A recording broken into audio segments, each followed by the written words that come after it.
Hello everyone, welcome back to this video. The subject is cryptography. The subject code is 21EC642. Now we are going to discuss about the module 2, classical encryption technique. These are the vision and mission of the department. And in this module, we're going to discuss about traditional block cipher structure, see stream ciphers and block ciphers, motivation for the Feastel cipher structure, the Feastel cipher, data encryption standard, that is DES encryption and DES decryption. The AES cipher, we discuss about AES structure, general structure, detailed structure, AES transformation functions. Under that, we'll discuss about substitute bytes transformation, shift rows transformation, mixed column transformation, add round key transformation, and in AES key expansion, it is key expansion algorithm. Textbooks to be referred are William Stallings, Cryptography and Network Security Principles and Practice. So today we'll discuss about this traditional block cipher structure. So the objective of this module is to illustrate the principles of modern symmetric ciphers. For this purpose, we focus most widely used symmetric cipher, that is data encryption standard. Although numerous symmetric ciphers have been developed since the introduction of DES, and it is destined to be replaced by the advanced encryption standard. And this DES remains the most important such algorithm. So a detailed study of DES provides an understanding of the principles used in other symmetric ciphers. So under this traditional block cipher structure, there are several important symmetric block encryption algorithms in current use, and these are based on a structure referred to as a Feastel block cipher. For that reason, it is important to examine the design principles of this Feastel cipher, and we'll begin with the comparison of the stream ciphers and block ciphers. Then we will discuss the motivation for this Feastel block cipher structure and some of its implications. So in the stream ciphers and block ciphers, a stream cipher is one that encrypts a digital data stream one bit or one byte at a time.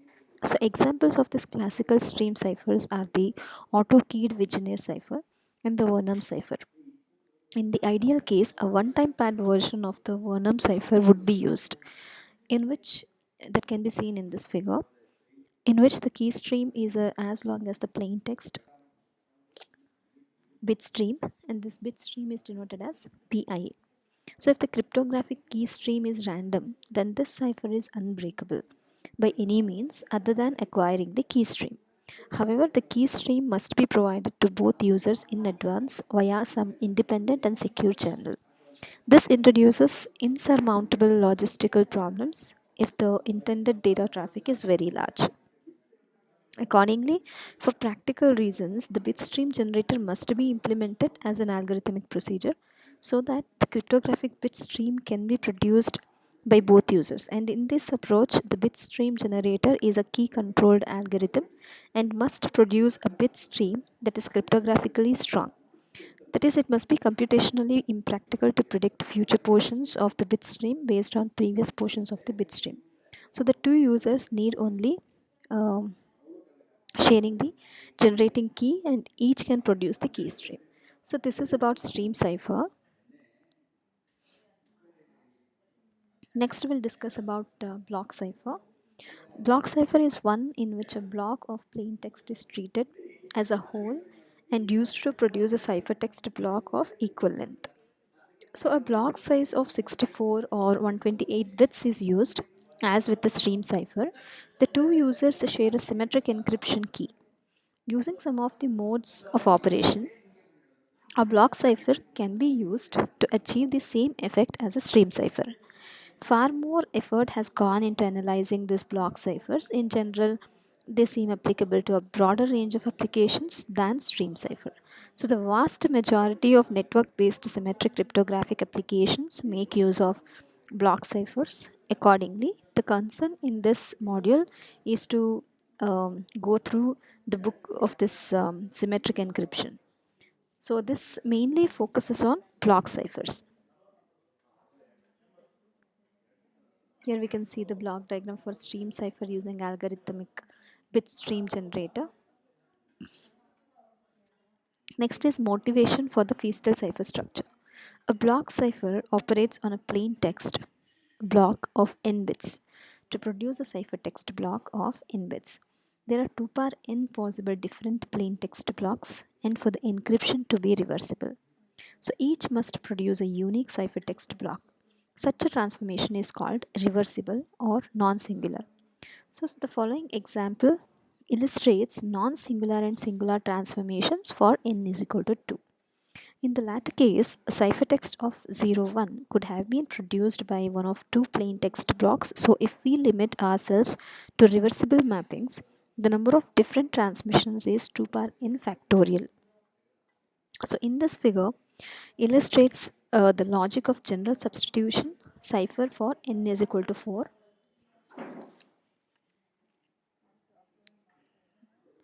N is equal to 4.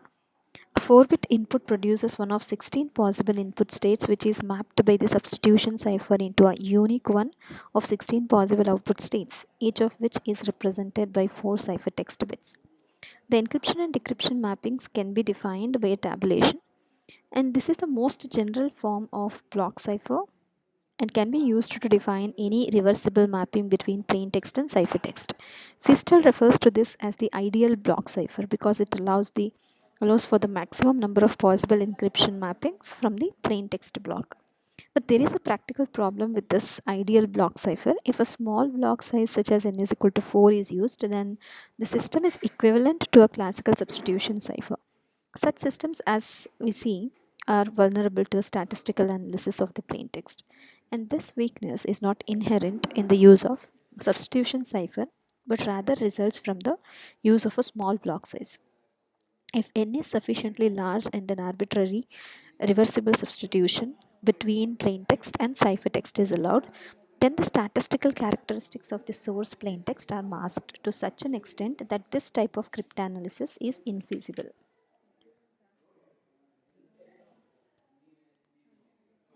An arbitrary reversible substitution cipher for a large block size is not practical. However, from an implementation and performance point of view, for such a transformation, the mapping itself constitutes the key consider again. And this defines one particular reversible mapping from this plain text to ciphertext for n is equal to 4. And in this table, we can see the encryption and decryption tables for substitution cipher. So the mapping can be defined by the entries in the second column, which show the value of the ciphertext for each plain text block. This in essence is the key that determines the specific mapping from among all possible mappings. So in this case, using the straightforward method of defining the key. The required key length is 4 bits into 16 rows, that is 64 bits. In general, for an n-bit ideal block cipher, the length of the key defined in this fashion is n into 2 power n bits. For a 64-bit block, which is a desirable length to thwart statistical attacks. So the required key length is 64 into 2 power 64, that is equal to 2 power 70, approximately becomes equal to 10 power 21 bits. In considering these difficulties, Feastel points out the what that is needed.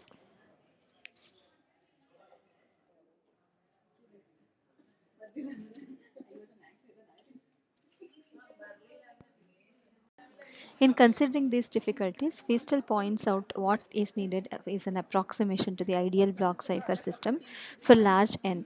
So built up out of components that are easily realizable. But before turning to Feastel's approach, we have to make one other observation. We could use the general block substitution cipher, but to make its implementation tractable. Confine ourselves to a subset of the 2n factorial possible reversible mappings. Suppose we define the mapping in terms of a set of linear equations. In case of n is equal to 4, we have this equations that we can see on screen. Thank you.